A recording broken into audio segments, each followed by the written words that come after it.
كيفكم حبايبي؟ هلا جبت لكم طريقة المحمرة السورية على طريقتي، جربوها وادعوا لي.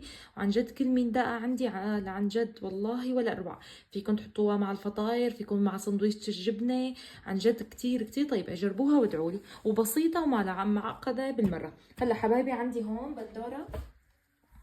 بندورة وبصل، بورجيكم اياها. بندورة والبصل هحطهم هيك مثل ما هن، بما انه عندي فرامة هنا. بسم الله. هلا شو هحط كمان؟ عندي ملح، بدي احط ملح، معلقتين صغار ملح. وعندي هون دبس،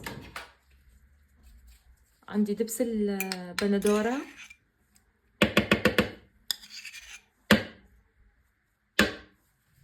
وعندي دبس الفليفلة. دبس الفليفلة هي قصدي حبايبي، هي بتيجي معها فليفلة. فيكم تسووا على ايدكم بس يعني اسرع هيك دغري على السريع. انا جبته هاد من عند التركي، بس انتبهوا حبايبي انه هون بيجي حد، انا شاريته يكون وسط. طيب هيك شوي تكون محمرة، تكون هيك شوي حدة. في منهم بيجوا كلياتهم حد، انتبهوا انا اشتريته وسط. وفي منها بدون حد، انتوا اللي بدكم اياه. بس انا بحب هيك تعطي شوي شو بيقولوا لتعت حدودية. هحط معلقتين صغار،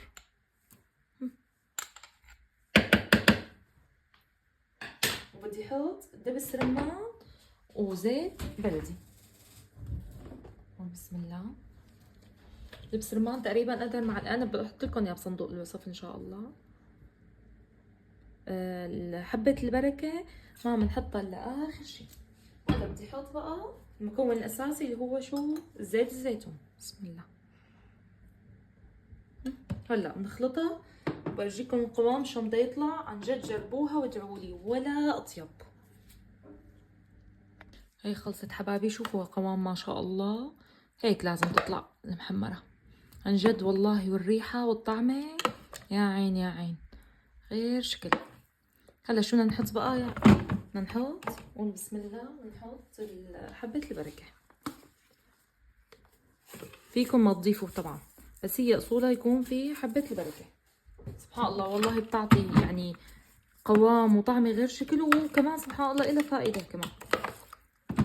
هاي المحمرة عنا صارت جاهزة. فيكم اللي زادوا تحطوهم بقطرميس وبتحطوهم بالبراد انت ما بدكم تستعملوهم. وهيك عنا صارت جاهزة بزق الله رب. شوفوا لي هالقوام ما شاء الله، المحمرة ما أظرفها، والطعم والريحة يا عين يا عين غير شكل. جربوها هالطريقة وادعوا لي.